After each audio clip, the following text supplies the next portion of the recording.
Hello, everyone. Welcome to the Play My Music podcast. I am your host, Mark Reddick, and we're about to kick off another wonderful show. So today I have with me Mr. Randy Seymour, all the way from Lufkin, Texas. Let's show him some love.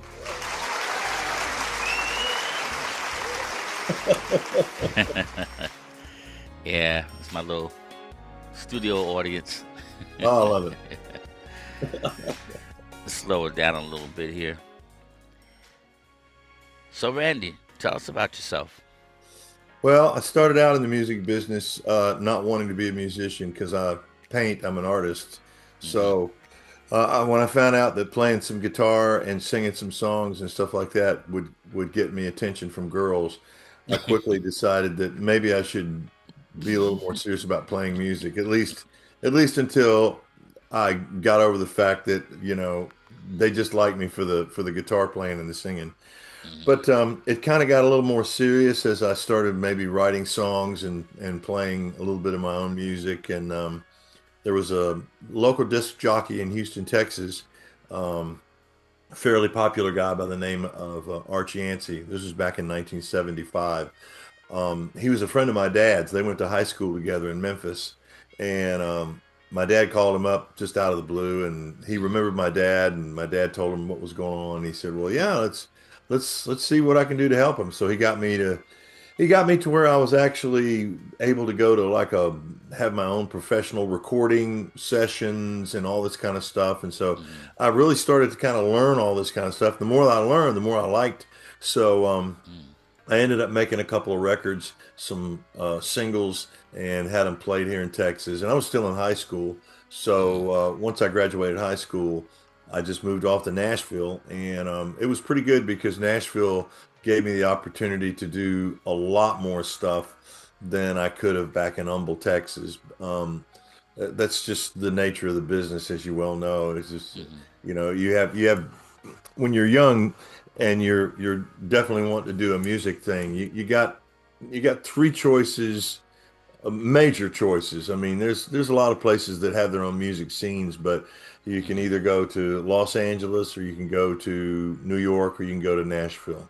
So I was Hmm. doing country music, so I thought, well, I need to go to Nashville.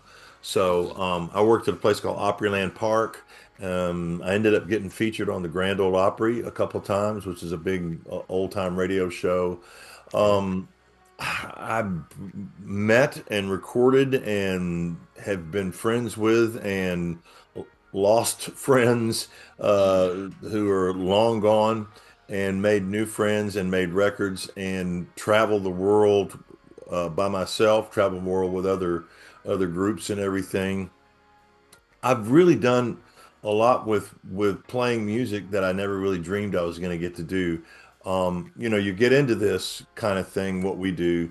Your idea is, oh, I'm going to get famous because being famous will make me have a lot of money and I'll be rich and all this kind of stuff. Well, it really hasn't worked out like that, and I'm kind of glad because a lot of people who do that, they end up kind of like not being as happy with it for some strange reason. But I think the reason is because they didn't get in it because they wanted a whole bunch of stuff that they had to be responsible for. They just wanted to Hmm. play some music and they wanted to kind of like, be who they were. I Hmm. still get to be who I am. And Yes. still get to work and still get to make records. And with the way things have developed in this modern world, it's much easier for me to get something heard that I feel like means something. So Hmm. it's been a really, really great ride for me. It's not over yet. And I moved back to Texas in 2020. It was during the crazy pandemic where everybody was like having to sit it out. And me and my wife had bought a house here, and we hadn't intended on coming down here until maybe, who knows, maybe another year or so, because we were working a lot in Nashville. Hmm. And then we didn't have anything we were doing, so we said, "Well, why are we still living here? Let's go where we bought a house." So we Hmm. moved. I moved back to Texas, and it's been a great move for me because since I've been here, I think I've made 4 albums since I've been here, which is probably the most uh, intellectual property that I've created in the last Hmm. 30 years. So it's been good. Wonderful. That's good. All right. That's a nice encouraging and uplifting story. I like that. It's beautiful. Okay, I guess that's all a good segue into your music that you sent us. Um, so the first one we're gonna play is Big Bertha. So tell us about that. Well, this is another story from living in Nashville and getting to do things I never dreamed I'd get to do. I was writing songs with a friend of mine down on Music Row, and she happened to be friends of a guy by the name of Carl Perkins. They'd become friends because she had a afterlife near death experience where she went through all the stories that you hear about uh, basically dying on an operating table. She had those. So Carl wanted to hear all about it. He's a very spiritual person. So he got to be friends with her and they wrote songs together as well, good ones. And she asked me one day, she says, would you ever be interested in writing songs with Carl Perkins? Now, for people who don't know, Carl Perkins is a guy who helped kind of invent rock and roll uh, back in the early days. He had a big song that he had written called Blue Suede Shoes that was recorded by Elvis Presley and a number of other artists. Um, and he was a hero of mine because he was a great guitar player. He developed a lot of what we kind of like consider standard playing for rock and roll and the rhythm. And he took the rhythm and blues and the gospel and hillbilly music, kind of fused it all together and everything. Hmm. Which as a kid who grows up in the South, it's almost like it's just part of your DNA at some point that you've Hmm. got this kind of loose, kind of bluesy, hillbilly, rock and roll thing in your soul. So Hmm. getting to write songs with him, I told her, "Oh, not how fast can I walk, but how fast can I run to get to this." So I actually showed up and we wrote a song the day that I met him. It was a song called Blood Brothers, which I've yet to put out yet because it looks like it may end up being part of an idea for a film about Carl. Um, Okay. and so we ended up writing Blood Brothers. He loved it, and then we kind of had a songwriting thing going. He had a song about a golf club that he loved. It was called the Big Bertha Golf Club. It's a very popular item for golfers, Hmm. and somebody stole it from him one day while he was out playing golf. So it made him really mad. He didn't know what to do. So his daughter, Debbie, she said, "Daddy, why don't you just write a song about that? Maybe whoever took that golf club will feel bad and bring it back." He said, "Okay." So he started this song out, and then they wanted me to help him finish it, which I did. And it got recorded by Ronnie Millsap, who's a country artist back about 4 years ago, and he had Vince Gill singing with him because Ronnie Millsap is blind. He's so it's like I thought, well, how's this going to work out with a blind guy singing about playing golf? But he got Vince Gill, who's an avid golfer, so they did a duet. So it was a pretty cool record that they had out. But I had my own version that I had recorded at Hmm. Sun Records back in 2003. And so that's the record that I put out just recently in the last couple of years. And that's my band. That's Sun Records, Sun Studios down on Union Avenue in Hmm. Memphis, Tennessee that we recorded at. A really fun session, and it's a fun song too. Okay. Great. We're gonna listen to it right now. Big Bertha. All Let's right. check it out.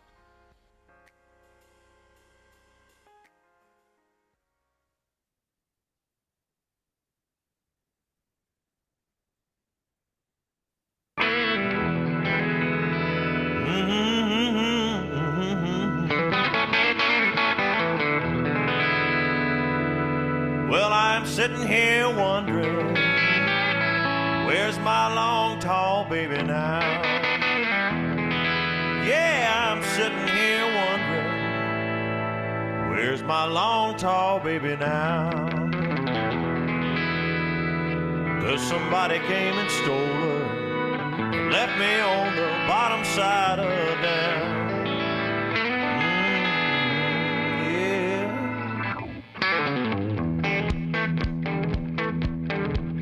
I used to take her out on Saturday, and a swinging we would go.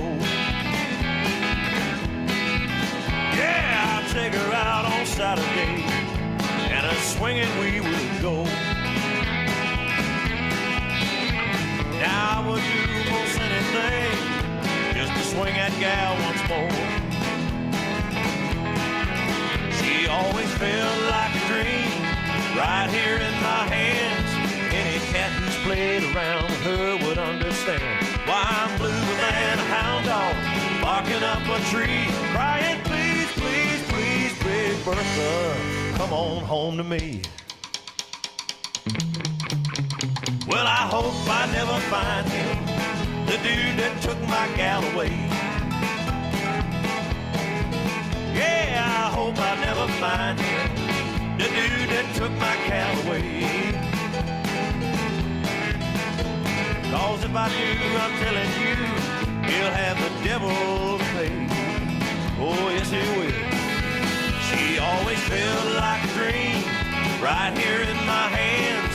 Any cat who's played around with her would understand why I'm bluer than a hound dog, barking up a tree, crying, please, please, please, Big Bertha, come on home to me. Oh, come on home to Daddy, mama.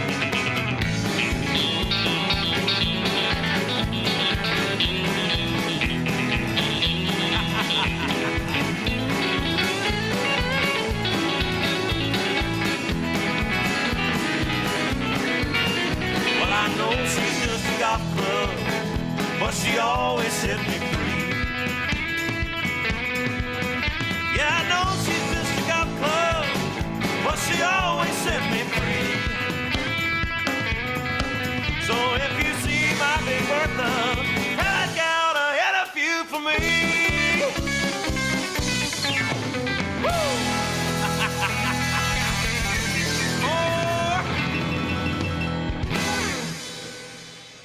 Yeah, Big Bertha. I like that. That was, boy, that was moving. And I love the little guitar solos in between. Yeah. Wow, that's nice. I like that. Sounded like we were taking pet pills or something, man. Yeah, you guys took off on that song.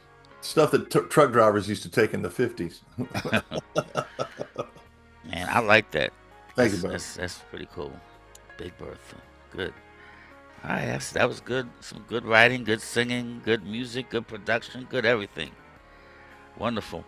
Thank you. Okay. You sent us another one. Cats in the Cradle. The song Cats in the Cradle, which is not a song that I wrote. Obviously, if anybody has been around the music industry or been around their radio for the last 50 years, it was written by Harry Chapin and his wife Sandy. The song is 50 years old as far as like it being a record, and so the Chapins and a film production company are doing a film which is coming out in about a week, called 50 Year Celebration, Harry and Sandy's Cats in the Cradle. So for the film, what they wanted to do is they wanted to have insights and different things from different artists who were contemporaries of Harry Chapin. Harry Chapin, as some people know, was really, really a very premier folk rock legend. And if you dial up his records, you'll realize, pretty much how brilliant he was musically. But given that, also, his contemporaries in the film are people like Billy Joel and Judy Collins and Robert Lamb from Chicago and some different people like that. They interview Pat Benatar, she's in it too. And they asked me to be in it, and I told the film producers straight up, I said, you've got all these people in here that have names. I said, you trying to bring your ratings down or something? Is that what you're trying to do? Kind of flatten it? And they said, no. The guy who was the director, his name was Rick Korn.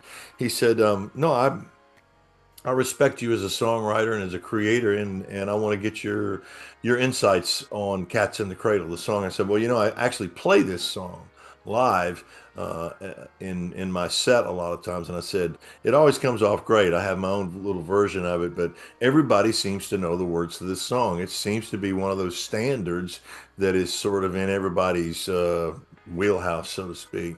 And even people who haven't heard the song, they're really amazed at what a great song it is and what it says.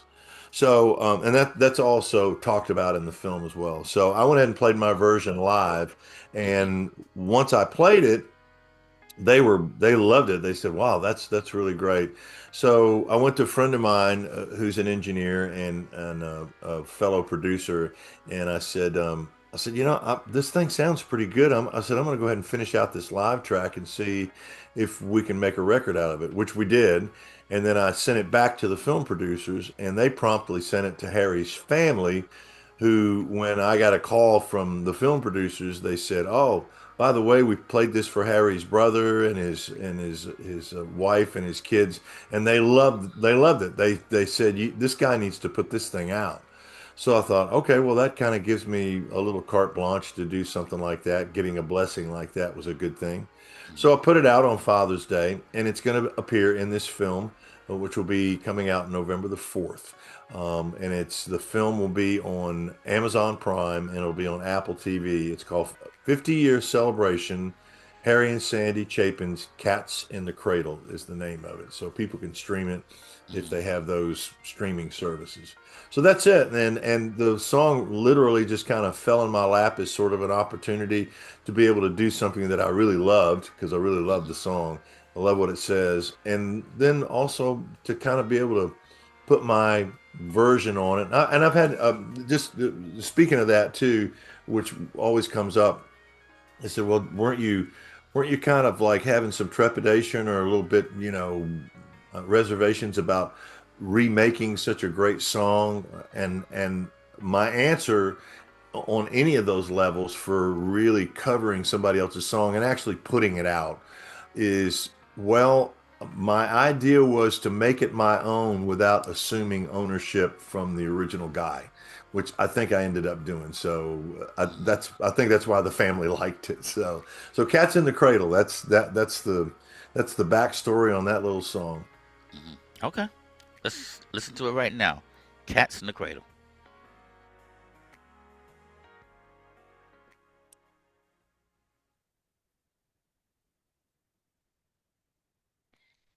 Whoops.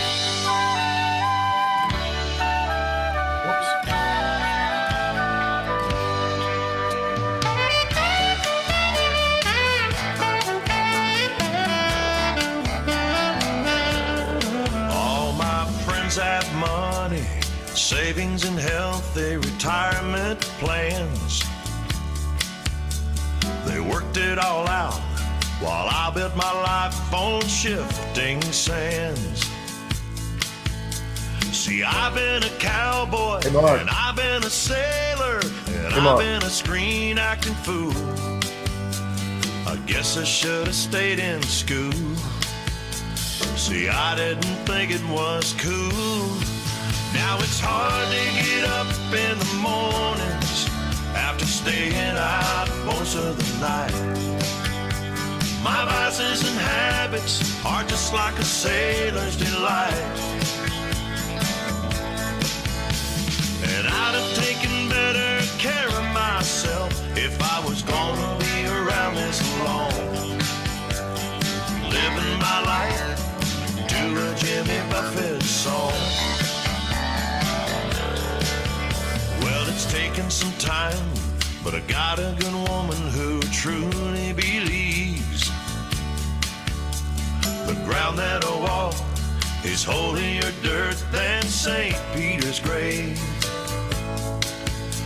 She says I'm the one who came along and rescued her soul from the sea. Well, that's almost funny to me, 'cause she's the one who rescues me. When it's hard to get up in the morning after staying out most of the night. My vices and habits are just like a sailor's delight. And I'd have taken better care of myself if I was gonna be around this long.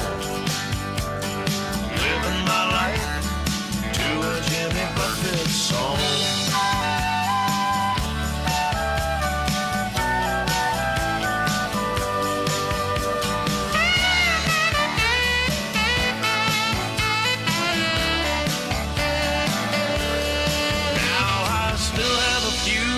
Stars left up in the sky.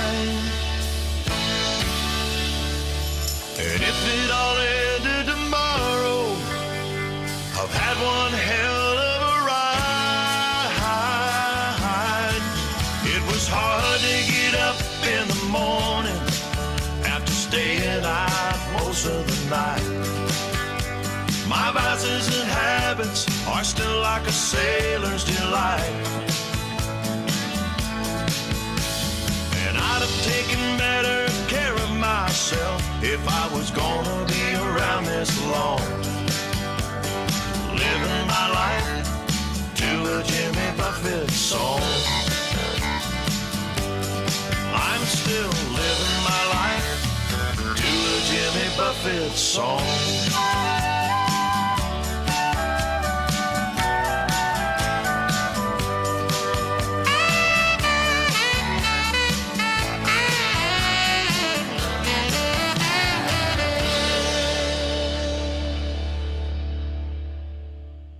Yeah, Cats in the Cradle. I love that little sax. Mark, Yes, sir. that wasn't Cats in a Cradle. That was a Jimmy Buffett song. That was that's my record, but that wasn't Cats in the Cradle. So Okay, and I remember asking my administrator about this song, and let's see. okay, Hold up. Let's see. Mm-mm-mm. Let's see more. A Jimmy Buffett song. Is that what it Yeah. is? So That where's was called Cats in the Cradle? that one was called a Jimmy Buffett song. So I don't know how they got crossed up, but Yeah, I don't know either, because that's what we have. hmm.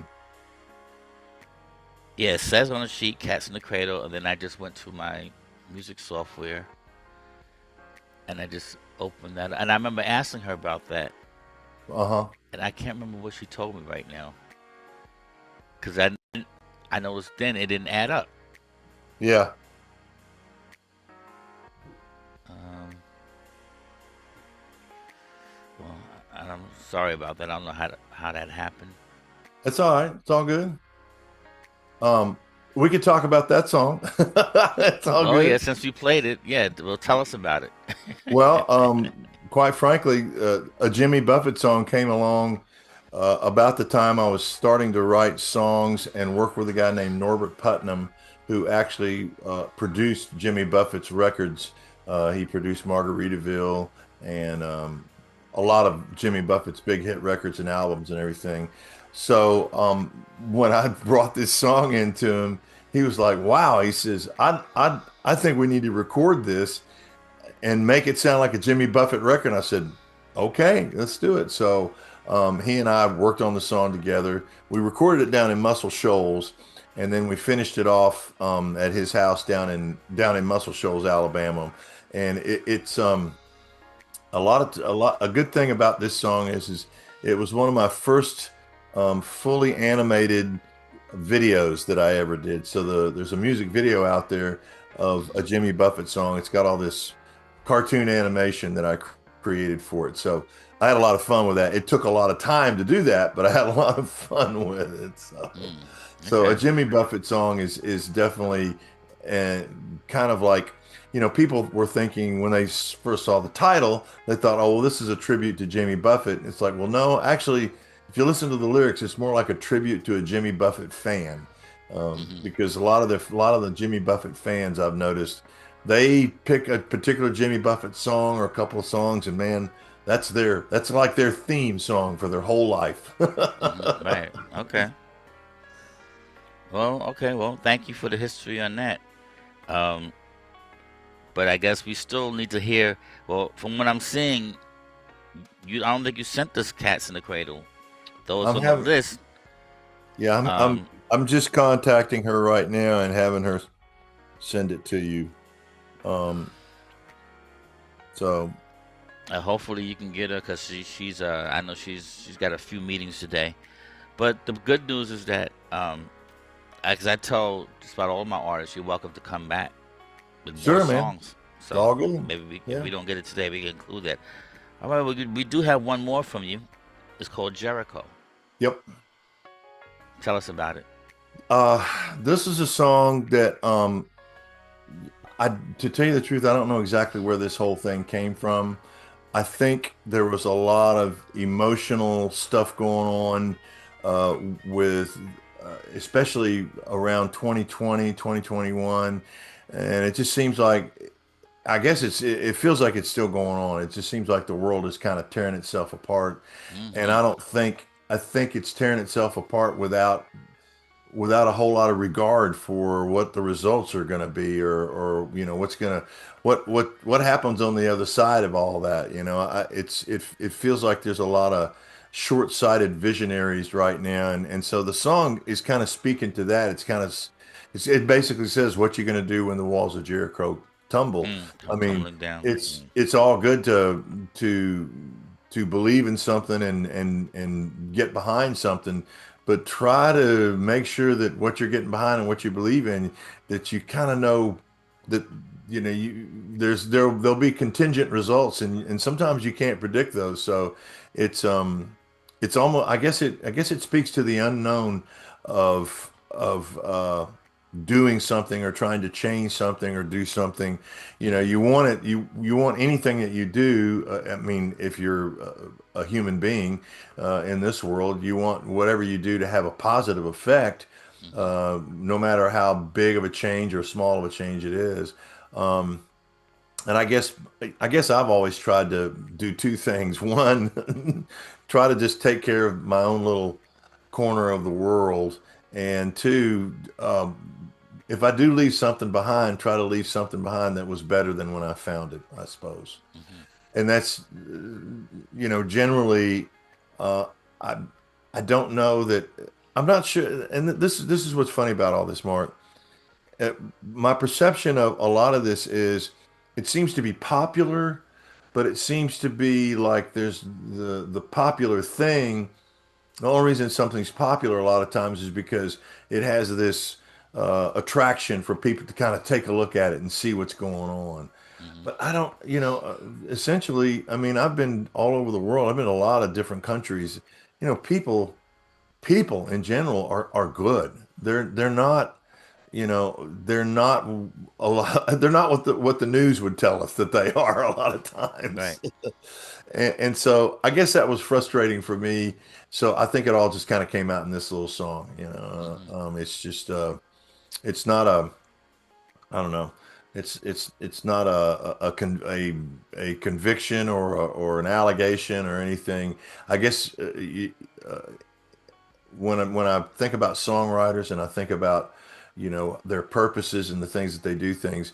I read an interview from John Lennon one time, and they asked John Lennon. They said, "Well, are you an activist? Are you this? Are you that?" And he said, "Look," he said, "I'm an observer. What I'm saying in my songs is from my observations. It's from," Mm-hmm. and he said it's from my observations, which is real important because a lot of times some people will identify with those observations. Some will go be confused by them, and then some blatantly won't identify with those observations. Mm-hmm. Doesn't mean that they're bad observations, but he did make a point to say these were my observations. So I guess in a way, Jericho ended up being an observation that I made, Got I you. suppose. Okay. All right. We're gonna check it out right now. All right, brother. The observation of Randy Seymour in Jericho. Let's do it.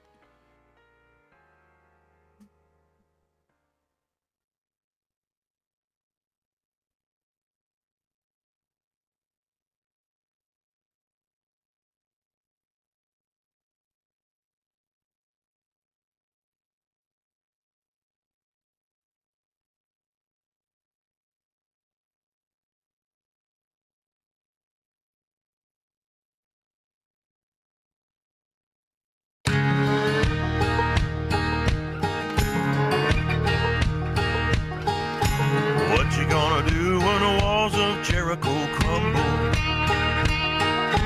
What you gonna do when the walls of Jericho crumble? Who you gonna hail and glorify? Who you gonna curse and crucify? What you gonna do when the walls of Jericho crumble?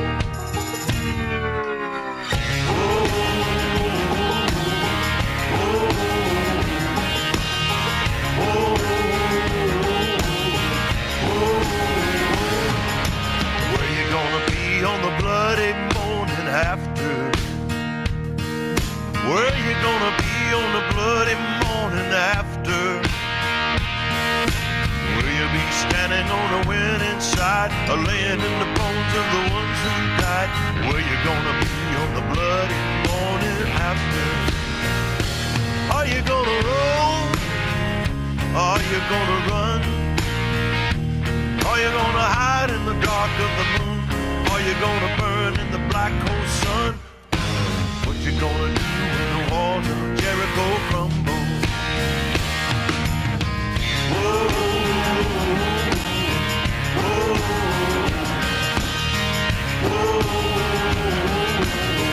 whoa.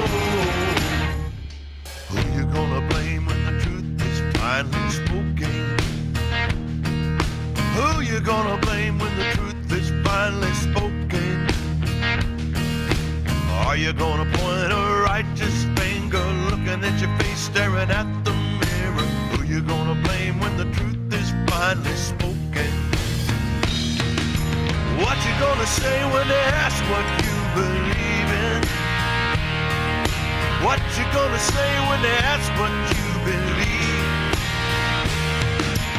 Are you gonna speak God's holy name, or swear on your life that there ain't no such thing? What you gonna say when they ask what you believe in? What you gonna do when the walls of Jericho crumble? What you gonna do when the walls of Jericho crumble? Who you gonna hail and glorify? Who you gonna curse and crucify? What you gonna do when the walls of Jericho crumble? What you gonna do when the walls of Jericho crumble? Whoa, whoa, whoa.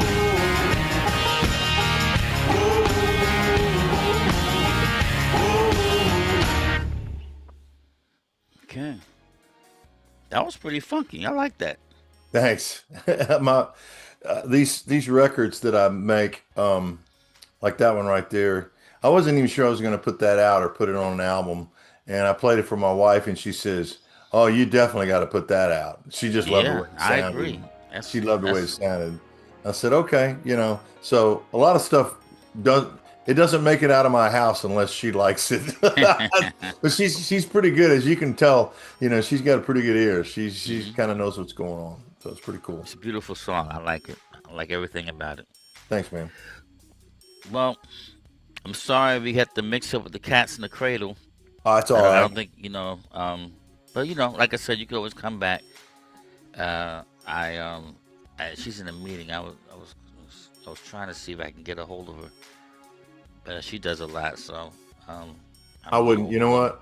I wouldn't even worry about it. I think this has been a good deal. Yeah. Either way, it's been fun. I love it. Yes.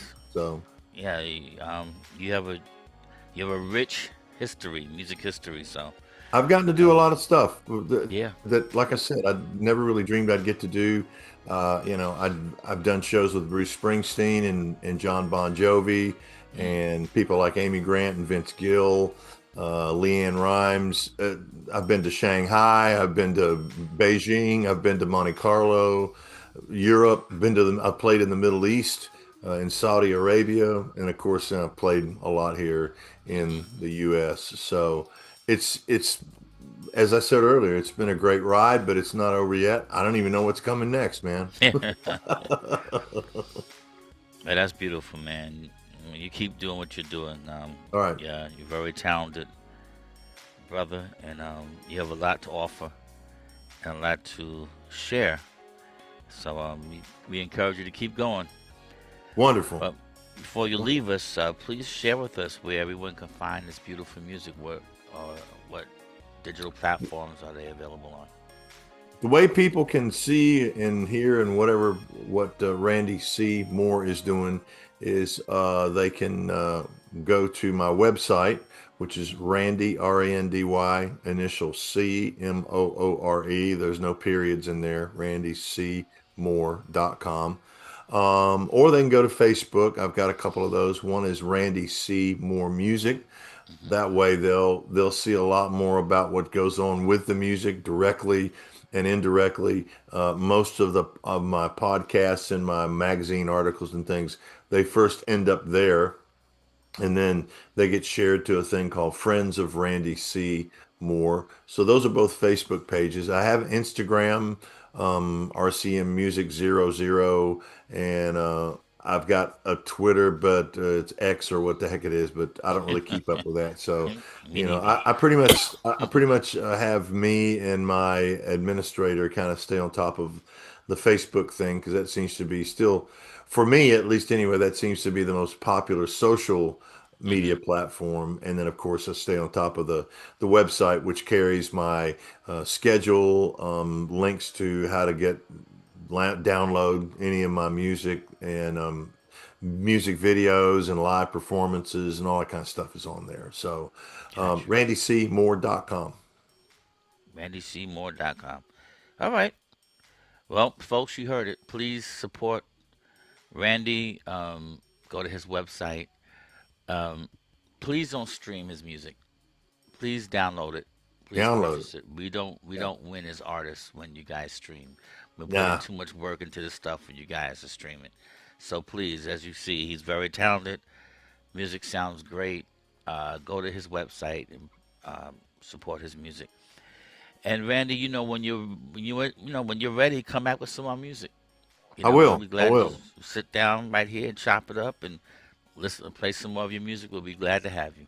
It's enjoyable to talk to a fellow creator and a brother. So Yes, yes, sir. Yes, I, sir. I've thoroughly enjoyed it. Listen, you have a good week, Thank you. You do the same. and we're hey, the end of the year is coming fast. So Very whatever's left fast. of it, make the most of it, my friend. Yes, sir. We'll do it. And you do the same. God bless you, my brother. You too. All right, ladies and gentlemen, that was Randy Seymour, all out of Lufkin, Texas. Very talented young man, and he's doing things out there. As you heard, he's traveled all over. He's played with so many artists and big names. So let's we need to support all of our artists. Okay, and if you're out there and you would like to have your music shared here on our podcast and sit here and talk about it, please send an inquiry to playmymusic711 at gmail.com. That's playmymusic711 at gmail.com. All right, folks, that's it for today. Until next time, God bless you all. Peace. Okay, Randy. Mark.